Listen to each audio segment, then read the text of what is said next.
Pesona ala calon presiden dan calon wakil presiden terus berlanjut di masa kampanye ini. Ketiga pasangan calon ini memang berkejaran dengan waktu untuk meraup pemilih, terutama pemilih yang masih bimbang dengan pilihannya. Debat menjadi salah satu pilihan, namun itu saja tidak cukup. Mereka harus turun gunung menemui rakyatnya di berbagai pelosok daerah.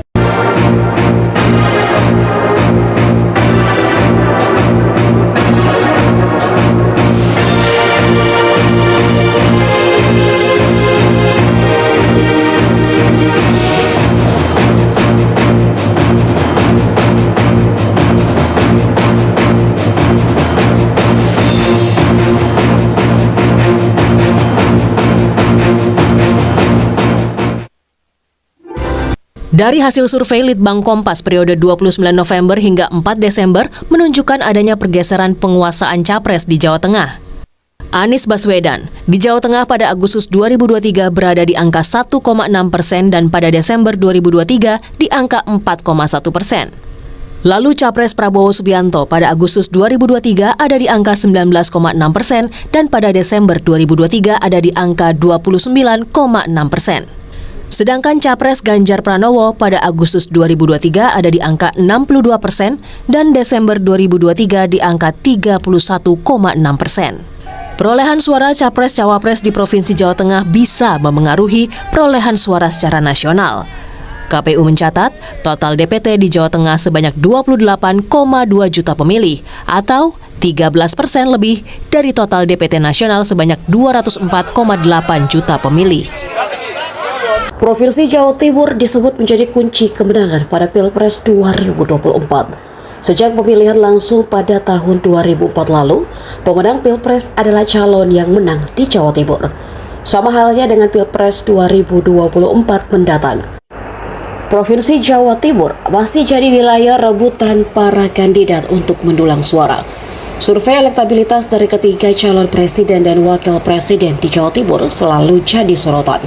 Dilansir dari Kompas TV, pasangan nomor urut 2 Prabowo Subianto Gibran Raka Buming Raka melambung tinggi di atas kedua pasangan lain. Berdasarkan survei Litbang Kompas pada 29 November hingga 4 Desember, elektabilitas Prabowo Gibran naik di angka 40,9%. Dari survei pada Agustus yang ada di angka 28,2%. Sementara pasangan nomor urut 3, Ganjar Pranowo Mahfud MD, harus menurun menjadi 18,6% dari hasil survei pada Agustus lalu, sebesar 41,1%. Yang tak jauh berbeda perbandingan elektabilitas terjadi pada pasangan nomor urut 1, Anies Baswedan Muhaimin Iskandar. Di Agustus, Amin memperoleh elektabilitas 10,9%, kemudian menurun di Desember 2023 menjadi 10% saja.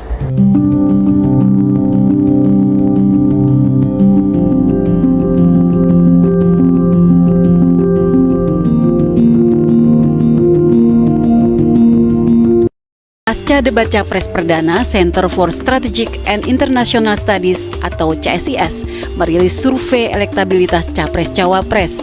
Hasilnya, elektabilitas pasangan Anies Baswedan Muhaimin Iskandar meningkat di 26,1%.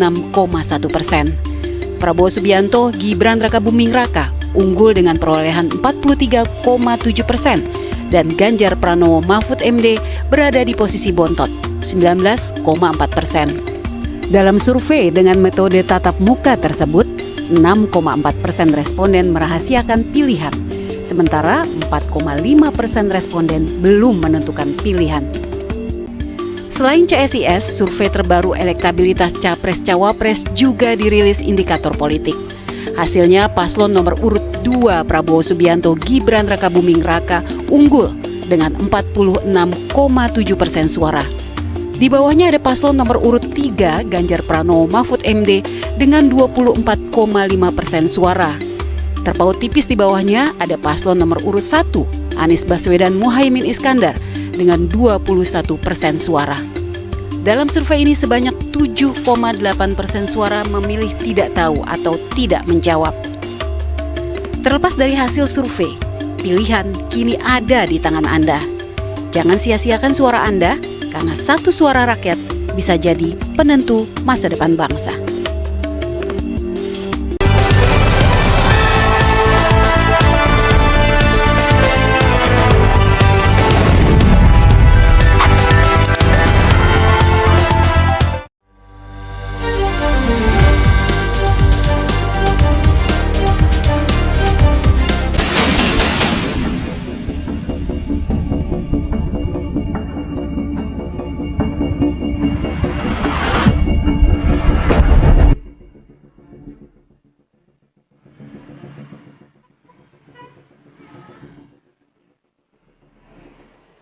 Inilah penampakan lampu pocong yang sempat viral di media sosial sejak awal Mei ini.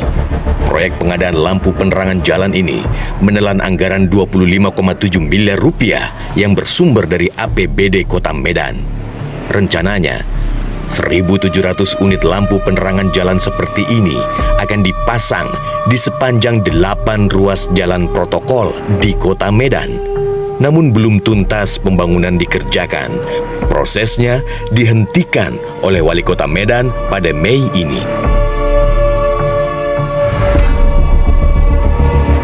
Realitas mengamati penampakan konstruksi lampu pocong yang sudah dibangun oleh para kontraktornya. Kasat mata terlihat, bangunan fisik lampu pocong ini memang cukup amburadul. Di sepanjang Jalan Sudirman misalnya, Realitas menemukan beberapa beton penyangga lampu memiliki luas penampang lebih kecil ketimbang plat besi penyangga lampu. Alhasil, tiang beton tidak bisa menopang seluruh plat besi penyangga lampu. Kondisi serupa juga Realitas dapati di sepanjang Jalan Juanda. Penampang tiang beton tidak sebanding dengan tiang besi penyangga lampu.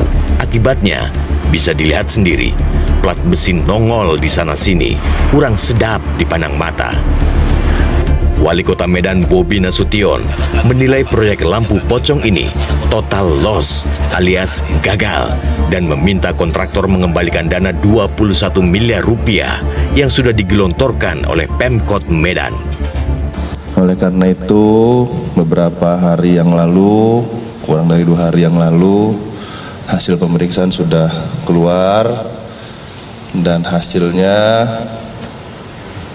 memerintahkan kepada dinas terkait, khususnya ini dinas SDA BMBK, karena ini sebelumnya ada di dinas pertamanan namun sudah dilebur, jadi tugas fungsinya ada di dinas SDA BMBK untuk melakukan penagihan menyeluruh atau kita anggap proyek ini total loss.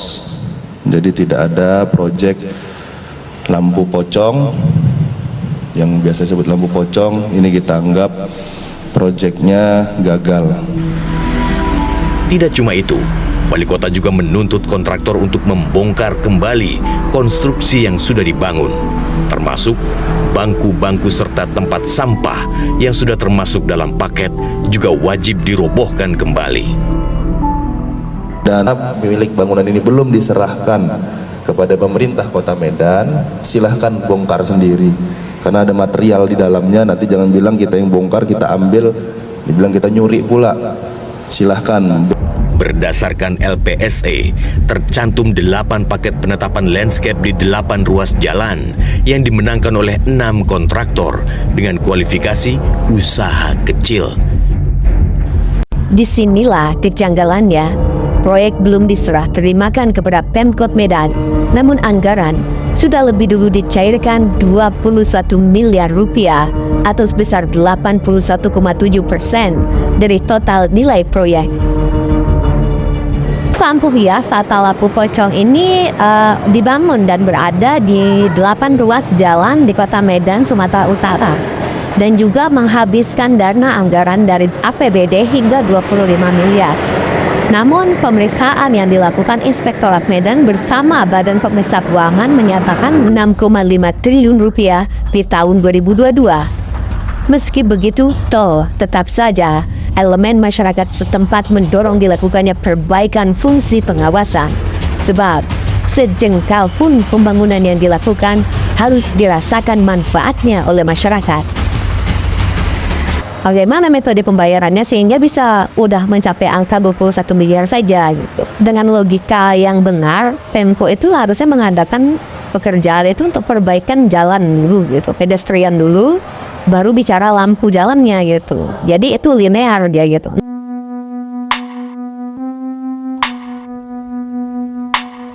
Wali Kota Medan Bobi Nasution mencopot Kepala Dinas Ketahanan Pangan Pertanian Kota Medan Syarifuddin Irsan. Pencopotan itu sendiri telah dilakukan sejak Rabu 10 Mei 2023, buntut dari gagalnya proyek lampu pocong. Pencapatan itu sendiri telah dikonfirmasi oleh Kepala Dinas Komunikasi dan Informatika Medan, Arahman Pane. Kendati saat ini Syarifuddin menjabat sebagai Kadin Ketahanan Pangan Pertanian Kota Medan, namun dirinya pernah menjabat sebagai Kadin Kebersihan dan Pertamanan Medan pada 2022. Proyek lampu pocong itu pun mulai dibangun pada saat Syarifuddin masih menjabat sebagai Kepala Dinas Kebersihan dan Pertamanan Medan. Namun, Arahman tak merinci peran Syarifuddin dalam persoalan lampu pocong di Medan. Proyek 1.700 lampu pocong yang gagal itu sendiri telah meraup anggaran 25,7 miliar rupiah. Bobi pun meminta kontraktor yang mengerjakan proyek ini untuk mengembalikan uang dari pemerintah sekitar 21 miliar rupiah. Tak hanya itu, menantu Presiden Joko Widodo itu juga meminta kontraktor untuk membongkar lampu yang telah dipasang itu.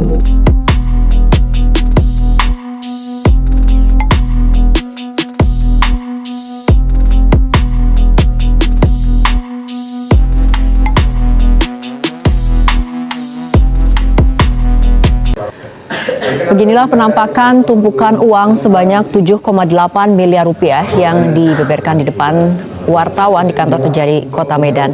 Ada Wali Kota Medan Bobi Nasution yang juga menyaksikan pengembalian uang proyek gagal lampu hias di Kota Medan yang sempat memantik protes warga Medan.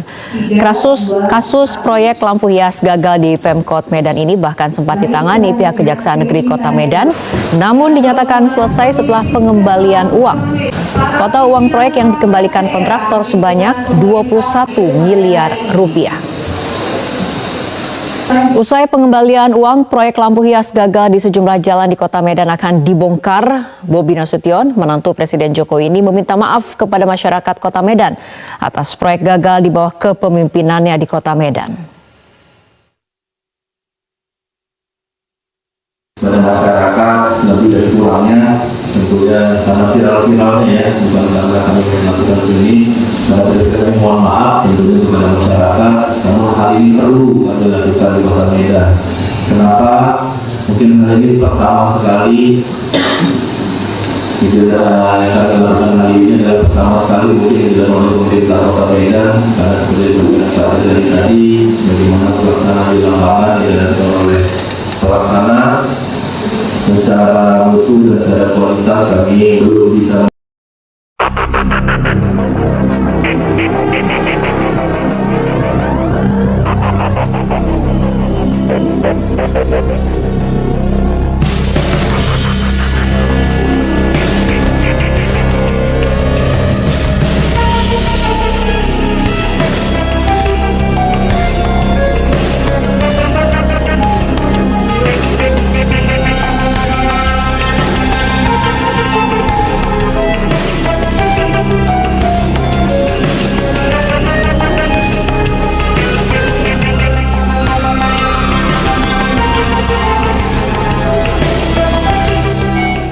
Ya itu wajib ya, karena itu project yang kita anggap total loss, dan sampai dengan hari ini itu barang masih milik para kontraktor. Jadi belum ada hak kami untuk membongkar karena itu barang-barang masih milik mereka. Nanti kita terus sampai nanti kita yang bongkar, kita ambil besinya, dianggap kita pula yang maling besi di situ. Berarti ya? Nanti yang bertanggung jawab untuk membongkar adalah kontraktor ya Pak ya? Kontraktor nanti yang membongkar, tapi saya sudah sampaikan apabila sudah terbayarkan kerugiannya yang kita anggap nanti itu kan, kalau misalnya tidak dibayarkan nanti akan menjadikan kerugian, karena akan kita berikan waktu 90 hari bagi yang sudah membayarkan. Kalau memang perlu bantuan dinas kita melalui SDA BMBK untuk membongkar, akan kita bantu bongkar, tapi harus dikembalikan dulu. Berarti pengembalian dana terlebih dahulu baru proses pembongkaran. Iya.